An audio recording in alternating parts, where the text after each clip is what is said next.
Bonjour Alexandre Sobo et merci de nous recevoir pour faire un point sur l'industrie. Bonjour. Alors on va essayer de découper ça en deux parties, une partie sur des chiffres et puis une partie où vous nous ferez un peu une vision sur l'avenir. La première chose, on est en début 2021, c'est peut-être faire un bilan sur les chiffres de 2020. Est-ce que vous avez des chiffres sur l'activité industrielle, sur la production industrielle en France? Et pourquoi pas, comment se comparer par rapport au monde? Écoutez, la France, sa production industrielle en 2020 a baissé autour de 10%. Et finalement, c'est des chiffres en cumul assez proches de l'Allemagne. On a beaucoup parlé au printemps du fait qu'on avait pris du retard, mais comme on a rebondi plus vite qu'eux, quand on fait le bilan de l'année, finalement, c'est très comparable. La vraie différence, elle est avec l'Asie et la Chine, qui est sortie de crise beaucoup plus tôt et qui a repris le chemin de la croissance. Et aujourd'hui, c'est ça qui m'inquiète. Ouais, donc c'est la Chine qui a pris les devants. Au niveau de l'exportation, ça donne quoi? Une forte baisse avec à la fois le rebond de la Chine avant nous, avec le fort ralentissement de la production. On a une des exportations qui ont baissé d'un petit peu moins de 20% l'an dernier et ça va se traduire par un fort déficit commercial et ça, c'est à l'évidence pas une bonne nouvelle. Et qu'en est-il des investissements sur 2020, investissements industriels? Donc je dirais, dès qu'on parle d'investissement, au niveau de trésorerie de nos entreprises, est-ce qu'on a des chiffres là-dessus? Si on se compare à 2009, finalement, en termes d'investissement 2020 et perspective 2021, ça se passe mieux. Les mesures prises par le gouvernement à travers les PGE et la Banque centrale pour assurer la liquidité de l'économie a permis de limiter la casse dans ce domaine. Donc un recul de l'investissement qui est moindre, des perspectives de rebond soutenues par le plan de relance qui sont meilleures. On peut, à vue d'aujourd'hui, espérer qu'on a détruit beaucoup moins de capacités de production, qu'on a beaucoup plus préservé l'outil productif français. Et si on veut bien sortir de cette crise sanitaire dans un délai raisonnable, c'est une bonne nouvelle quant aux capacités de rebond de l'industrie française. On a une idée sur le type d'investissement? C'est des investissements plutôt dans le digital, on en a beaucoup parlé, sur des 4.0, ou on a de l'investissement aussi sur des machines, sur des infrastructures de production? Alors, il y a de tout. Il y a de tout. On l'a vu dans le guichet sur le numérique et l'industrie du futur. Il y avait beaucoup de machines-outils nouvelles, numériques évidemment. Donc on est vraiment au carrefour de tous ces enjeux, avec une volonté de progrès de l'industrie française de se digitaliser et en même temps, pour certaines choses, en le prenant aux premières étapes. Et ça, c'est important. En termes d'emploi, pour terminer sur la partie chiffres, en termes d'emploi, d'embauche, ça a beaucoup bougé, ça a baissé, ça a chuté. Comment ça se passe? Dans une crise économique comme celle qu'on a connue l'année dernière, que l'emploi baisse, c'est malheureusement normal. Et il a finalement très peu baissé. Si on prend l'emploi direct, on est à -1, à peine -1. Si on rajoute les intérimaires, on est entre -3 et -4. C'est beaucoup moins que ce qu'on avait connu en 2009. Et là aussi, toutes les mesures prises par le gouvernement, toutes les discussions qu'on a pu avoir avec lui sur le chômage partiel de longue durée, sur la mise en œuvre rapide du chômage partiel, ça a permis de préserver les compétences. Et ça fait directement écho à l'investissement. L'industrie, dans cette période, s'est préoccupée bien entendu de survivre, mais aussi d'essayer d'être prête pour le moment où ça va repartir. En se disant, une crise sanitaire, quand elle s'arrête, ça repart assez fort. Et tout ce qu'on peut préserver dans cette période, ça sera très utile au moment où on va en sortir. Là, c'est la partie chiffres. Donc, tous ces chiffres, c'est intéressant. Le problème, c'est que pour les chiffres, c'est un peu les utiliser pour pour imaginer un petit peu l'avenir. Avec le Covid, on n'a pas trop de recul, on n'a pas trop d'expérience là-dessus. Est-ce qu'on peut comparer cette crise à celle de 2008 ou est-ce qu'elles n'ont rien à voir? Comment vous voyez ça? Et puis, comment est-ce que les entreprises françaises ont une résilience, elles ont su s'adapter correctement? Je sais que dans votre entreprise, Olotte, en 2008, ça avait été sévère. Ça avait été sévère, oui. Comment ça se passe là-dessus? D'abord, une crise est une crise. Donc c'est un moment difficile où la demande baisse, où il faut ajuster les organisations, la capacité à faire, il faut serrer la ceinture et se préparer à la suite. Maintenant, on voit bien des vraies différences avec 2009 autour de l'investissement, autour de cette idée qu'on va ressortir aussi un certain nombre de déclarations publiques, autour de on va pas réaugmenter les impôts. Il s'est passé plein de choses qui amènent à la fois à dire que cette crise elle a été extrêmement violente, crise sanitaire, confinement, on a vraiment impacté la vie quotidienne de nos concitoyens et de nos entreprises, et en même temps, tout le monde se dit on va en sortir.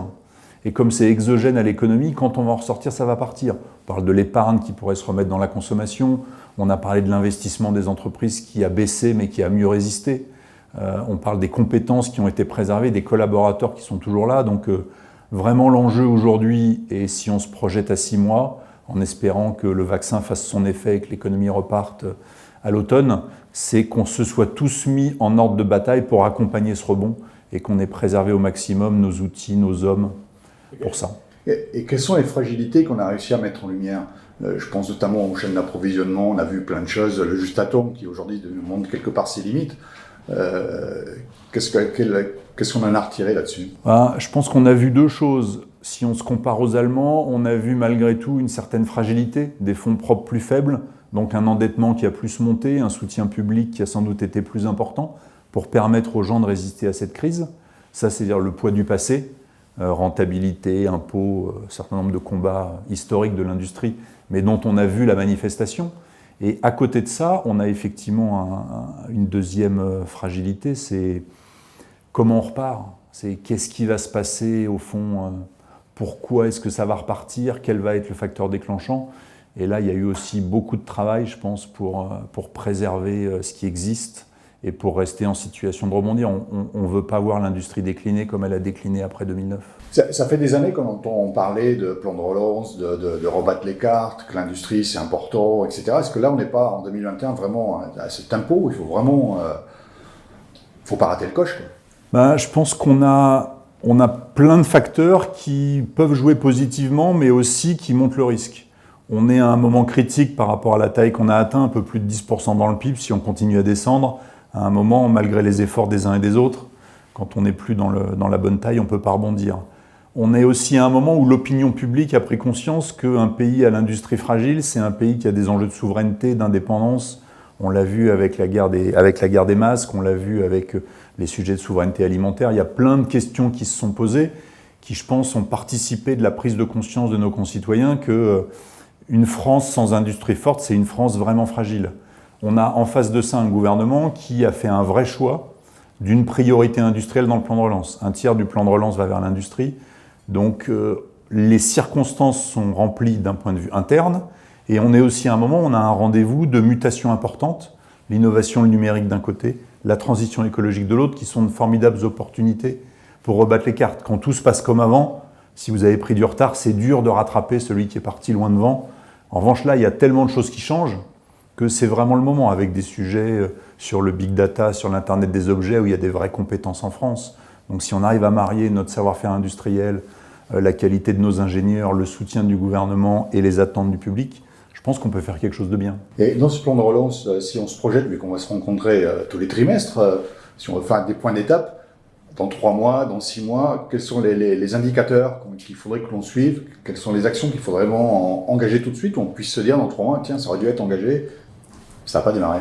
Les guichets aujourd'hui, ils sont ouverts, les entreprises ont répondu, il y a plus de 10 000 entreprises qui se sont portées candidates sur les différents dispositifs imaginés par le gouvernement avec le soutien de France Industrie et de toutes nos branches professionnelles. Donc il y a une vraie mobilisation de l'industrie. Maintenant, on va rentrer dans la phase d'exécution. Il faut que tous les projets qui ont été validés soient financés rapidement. Donc je pense que le bon indicateur, c'est engagement dépenses du plan de relance. C'est là qu'on va mesurer si la vitesse est bonne et quelque part si on a le bon rythme, si on va être en ordre de marche pour la sortie de la crise, j'espère à l'automne prochain. Écoutez, je vous remercie. On a un débat après vous dans cette émission sur la relocalisation. Quelle définition vous donnez à ce terme-là de relocalisation? Préférez réindustrialisation ou comment? Moi, le mot que je préfère, c'est industrialisation, c'est localisation. Dans l'heureux, il y a l'idée qu'on va faire revenir des choses qui sont parties, qu'on regarde un petit peu vers hier. Alors, j'espère que certaines choses qui sont parties reviendront. Mais le vrai combat, c'est d'attirer l'industrie de demain. C'est d'être compétitif, c'est d'avoir les bonnes compétences. Donc derrière tout ça, il y a l'enjeu de la formation.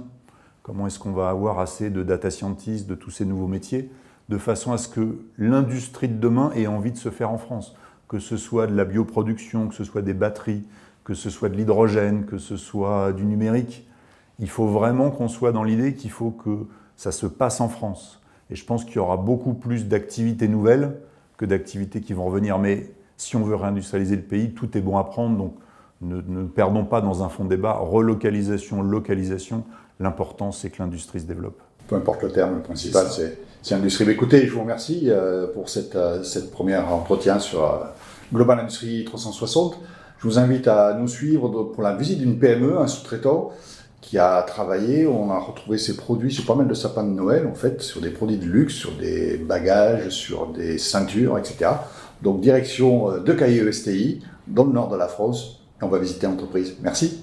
Merci.